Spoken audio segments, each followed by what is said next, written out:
Pikiran yang tertutup sangat berbahaya ketika dia bicara.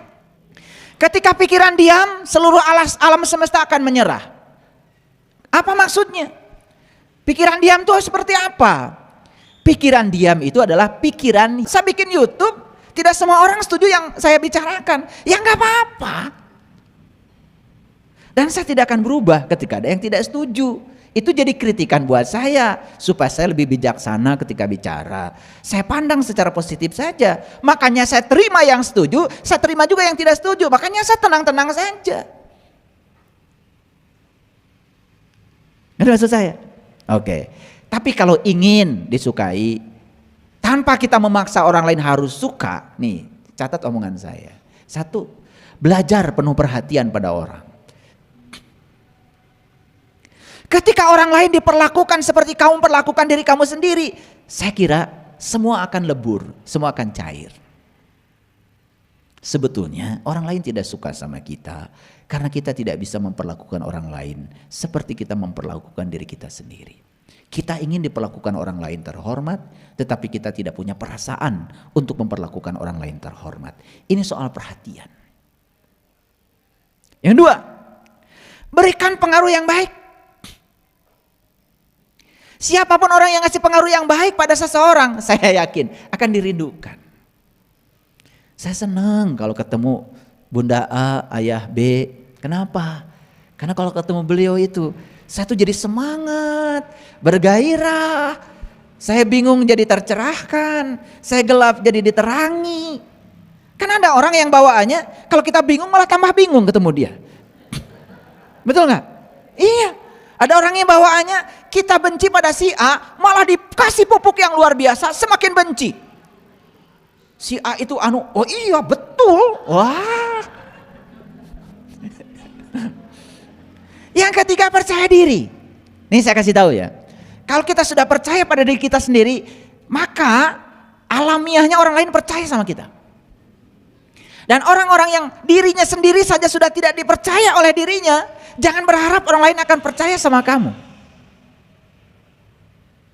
Yang keempat, ramah. Apa susahnya sih? Ramah.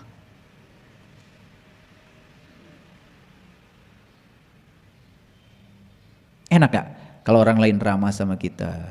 Betul gak? Iya. Oh ya, apa kabar?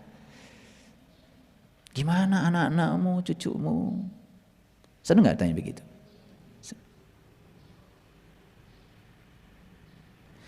Yang kelima, tenang dalam bicara. Penting. Karena orang yang tenang dalam bicara, ketenangannya sendiri itu sudah 50% memberikan solusi pada orang lain. Ya. Itu aja syaratnya kalau ingin disukai.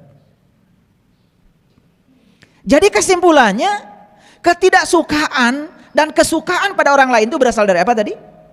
Dari sini, dari pikiran. Jadi oleh karena itu, tugas kita sekarang adalah mengubah pikiran kita supaya jangan ada lagi yang kita tidak suka. Karena yang tidak suka akan menimbulkan sebel, sebel menimbulkan benci, berikutnya timbul amarah. Kalau sudah amarah, mulai akan menghantam fisik kita sendiri. Nih saya kasih tahu, sudah ditemukan risetnya, migrain, hipertensi, ya, cager-cager, itu semua berasal dari amarah. Makanya hari ini saya akan berikan ilmu luar biasa. Karena nanti akan saya kasih tahu gimana caranya mengubah amarah menjadi cinta. Bisa, karena amarah itu energi. Bisa. Yuk, tahap demi tahap dulu. Mari kita lihat sekarang pikiran kita. Berulang kali saya sering mengatakan bahwa pikiran ini ibarat parasut. Parasut tahu? Ya, orang terjun payung, parasutnya terbuka. Dia kendalikan tuh. Mau hinggap di mana bisa. Tapi orang terjun payung, parasutnya nggak terbuka. Dia akan jatuh nyungsep. Kita sering jatuh kenapa? Karena pikiran kita tidak terbuka. Kapan pikiran kita terbuka? Ketika aku kita, ego kita, ya, itu masih terlalu kuat. Makanya Tuhan menciptakan dua telinga dan satu mulut. Dua telinga saya, mulut saya satu. Itu lagu anak-anak tuh. Ya, sadar lagi tuh. Sesekali kalian ini yang sudah taman kawak-kawak nyanyi lagu itu supaya sadar. Ya kan? Dua mata saya, dua telinga saya, satu mulut saya. Itu menyadarkan. Kenapa harus disadarkan dua telinga, satu mulut? Banyak melihat, banyak mendengar, tetapi jangan cepat-cepat bicara. Itu maksudnya kan, pesannya begitu. Paham? Nah, pikiran yang tertutup sangat berbahaya ketika dia bicara. Ketika mulut terbuka, pikiran tertutup sangat berbahaya. Yang keluar adalah persepsi, yang keluar adalah penilaian pribadi yang sepihak. Makanya Lao Tse mengatakan, siapa yang mendengar sepihak, dia sudah berada dalam kegelapan. Tapi siapa yang mendengar dua pihak, maka dia akan dalam terang benderang. Hati-hati ya, mendengar sepihak itu kegelapan. Makanya saya kalau mendengar ini saya diam aja. Karena saya baru mendengar sepihak dan saya sadar itu kegelapan. Kalau saya itu respon dan saya memberikan kesimpulan, sangat berbahaya. Karena saya masih belum mendengar dari dua pihak. Itu penting. Ini soal kebijaksanaan ya. Ya? Iya. Kalian harus dibentak sedikit. Ketika pikiran diam, seluruh alam semesta akan menyerah. Apa maksudnya? Pikiran diam itu seperti apa? Pikiran diam itu adalah pikiran yang terkendali. Siapa pengendali pikiran? Kesadaran. Makanya kita belajar kesadaran untuk mengendalikan pikiran. Manusia bisa mengubah hidupnya dengan mengubah cara berpikirnya. Setuju?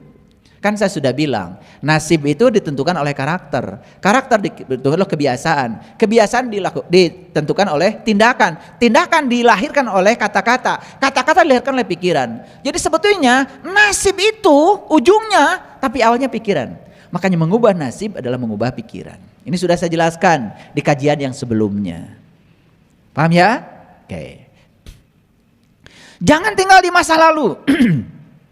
Jangan bermimpi tentang masa depan, pusatkan pikiran saat ini. Ini yang disebut dengan mindfulness. Makanya saya mengajarkan olah nafas 4, 7, 9.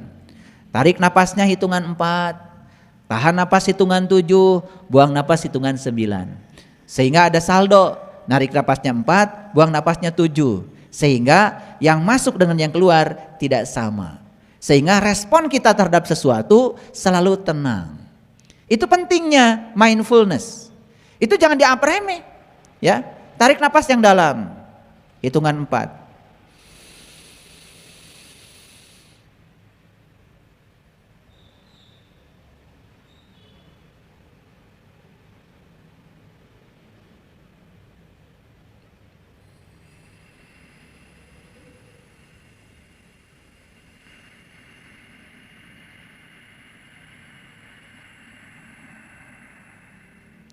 Buang napasnya lebih lama lagi. Jadi 4, 7, 9 itu perbandingannya. Ada yang bilang 4-nya gini, 1, 2, 3, 4. Boleh. Ada yang 1, 2, 3, 4. Boleh. Ada yang gini, 1, 2, 3, 4. Kalau tarik napasnya begitu, jedanya berarti tahan napasnya juga menggunakan hitungan yang tadi.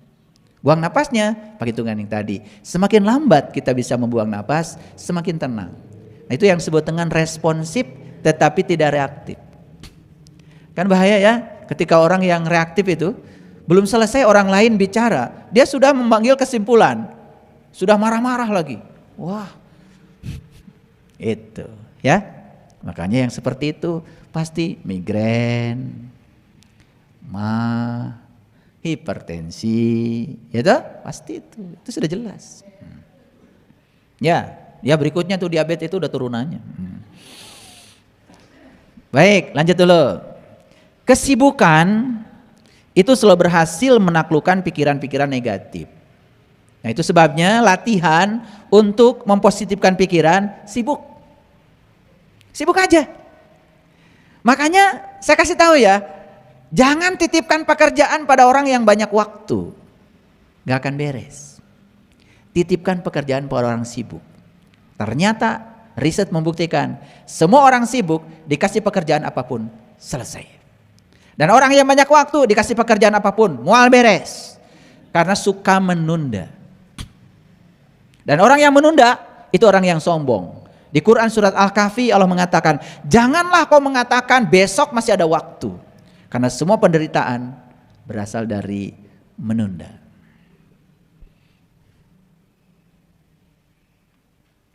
Wajar bila teman-temanmu meragukan apa yang kau perjuangkan saat ini.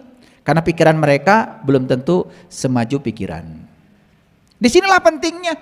Jangan terpengaruh oleh pikiran orang. Disinilah pentingnya kita menjadi diri sendiri, itu namanya percaya diri. Jangan setiap orang berbicara direspon. Nah ketika pikiran kita menjadi tawanan pikiran orang lain, selama itu kita akan gagal menjadi diri kita sendiri. Itu penting.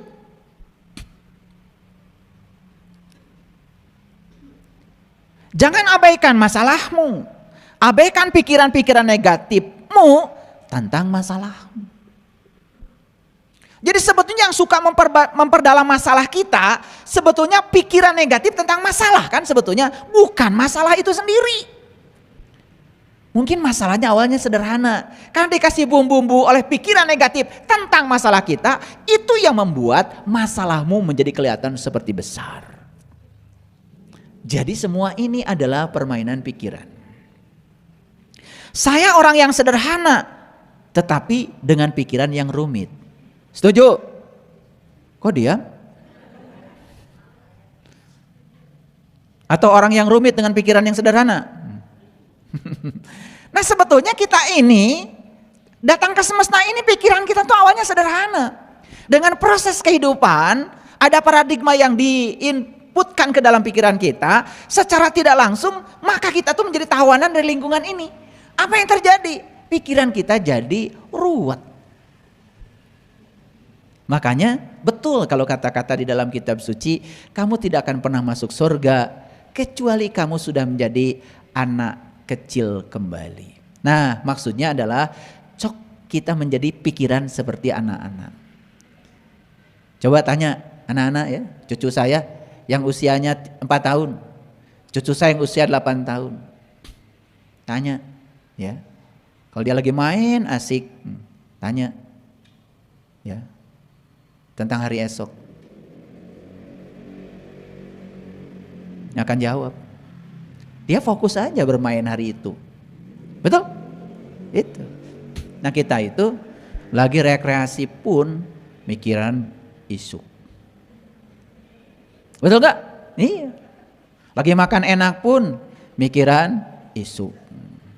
Makanya kembali jadi anak kecil. Begitu jadi anak kecil langsung surga kita miliki. Di sini saat ini sekarang. Siapa yang hari ini menjadi anak kecil kembali? Surga. Anak kecil lagi main berantem. Nangis-nangisan sih. Tapi sejam kemudian main lagi. Gak kayak kalian. Seumur-umur gak main lagi. Jadi pengen masuk surga gimana wajah-wajah kayak gini. Dendamnya luar biasa. Betul gak? Iya. Itulah penyebabnya karena apa? Mengizinkan hati kita tersakiti. Dan saya sudah berulang kali mengatakan, sakit hati bukan buatan orang. Sakit hati karena kamu ingin orang seperti yang kamu mau. Yang bikin sakit hati kamu sendiri. Tapi yang dibenci orang lain. Gak nyambung. Betul gak? Iya. Kenapa sih ibu tuh benci banget sama dia? Abdi mah nyeri hati. Nyeri hati. Bari dicaget.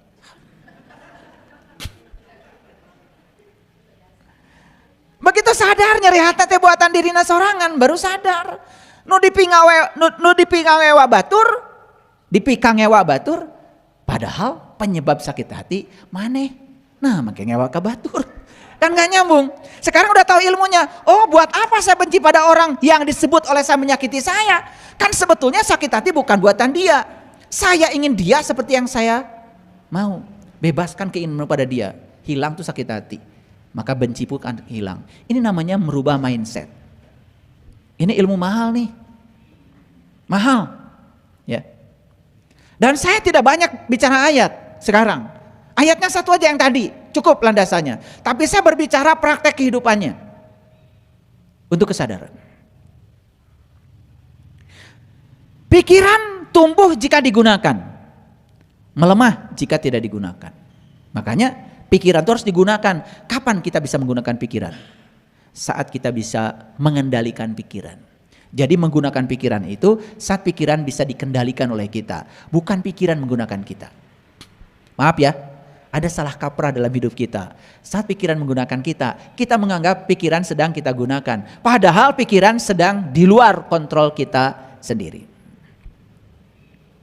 Hidup itu sesungguhnya sederhana. Yang membuat rumit adalah pikiran kita sendiri. Jadi semua keruwetan hidup itu berasal dari pikiran. Coba, ruwet gak hidup? Ketika suka pada si A, tidak suka pada si B. Ruwet gak? Ruwet. Bingung kan? Ya. Arisan, si A datang gak ya? Takut si A datang. Padahal itu pikiran saja. Ruwet kan? Padahal coba kalau datang, datang saja. Siapa tahu ketika kita datang malah suasana jadi cair. Tetapi karena pikiran terus saja ngasih input yang menyeramkan. Akibatnya apa? Seram betul hidup itu. Karena diserami oleh pikiran kita sendiri. Begitu? Karaos? Sugan sadar. Jadi hidup kita adalah ciptaan pikiran kita. Makanya saya sering mengatakan, kalau kamu ada masalah, kembalikan masalah itu pada Sang Maha Pencipta. Ulangi, kalau ada masalah, kembalikan masalahmu pada Sang Maha Pencipta. Ngerti? Siapa Maha Pencipta itu? Pencipta masalahmu. Siapa pencipta masalahmu? Pikiranmu. Jadi kalau kamu punya masalah, masalah itu sadar, buatan pikiranmu, kembalikan pada yang membuatnya. Ngaji nggak beres-beres selama ini. Kalau kamu ada masalah, kembalikan pada Sang Maha Pencipta. Siapa Maha Pencipta? Allah. Cek Allah teh, nunyian masalah mana?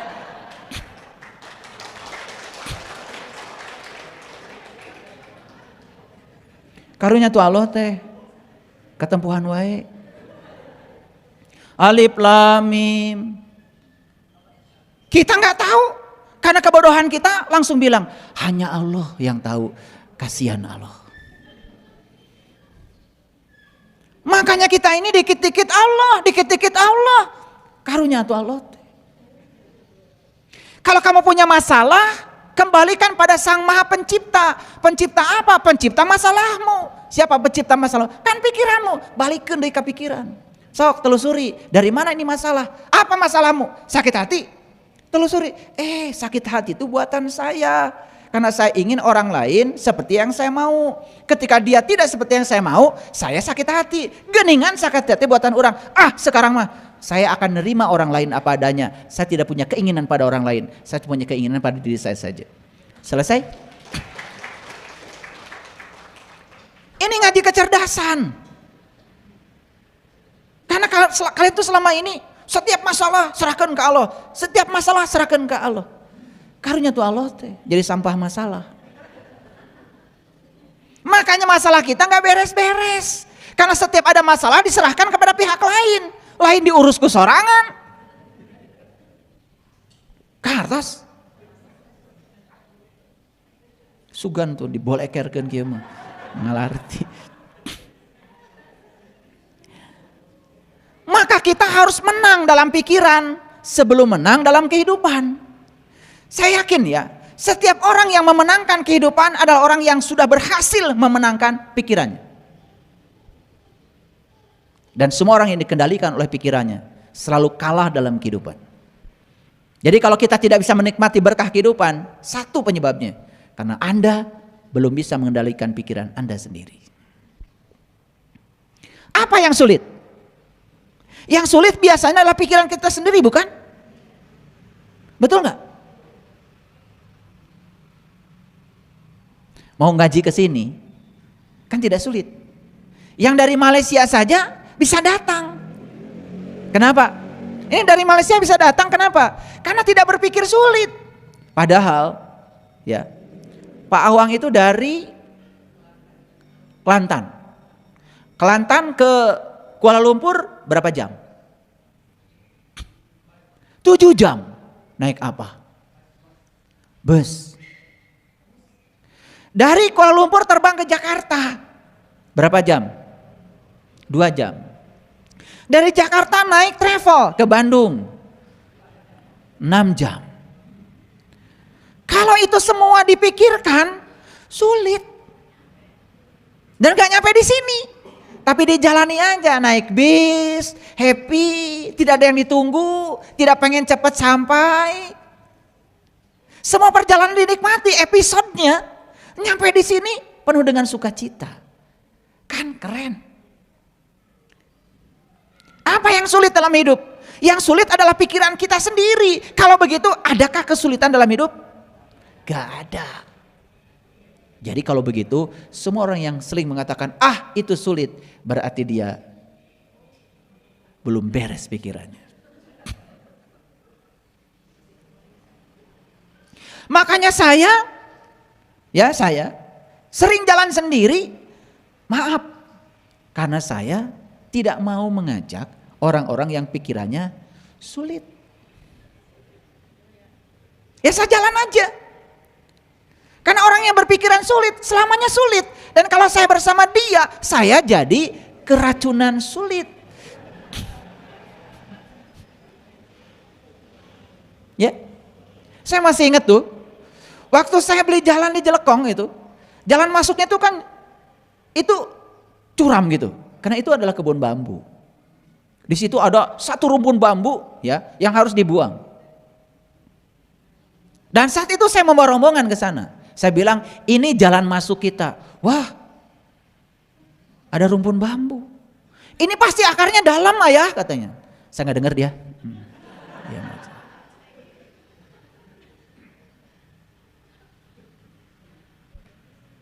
kemarin saya bawa ke sana.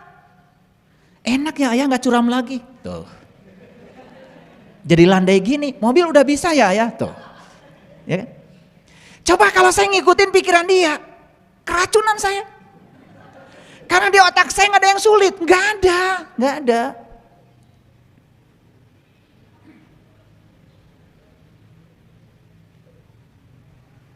Makanya rubah pikiranmu. Hidup itu sulit dan penuh perjuangan.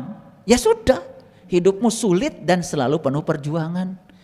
Ingin punya uang 100.000 pun sulit dan penuh perjuangan. Itu pikiranmu. Saya dari kecil sudah saya rubah. Hidup itu mudah dan menyenangkan. Saya sudah rubah dari dulu.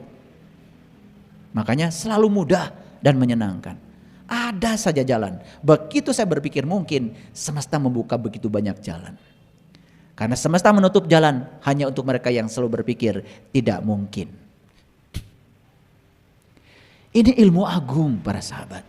Ini ilmu tinggi. Ini ilmu yang akan meningkatkan kualitas hidup kita. Jadi pikiran kita yang menentukan aksi reaksi. Kalau kita berpikir akan menang, maka kita akan menang.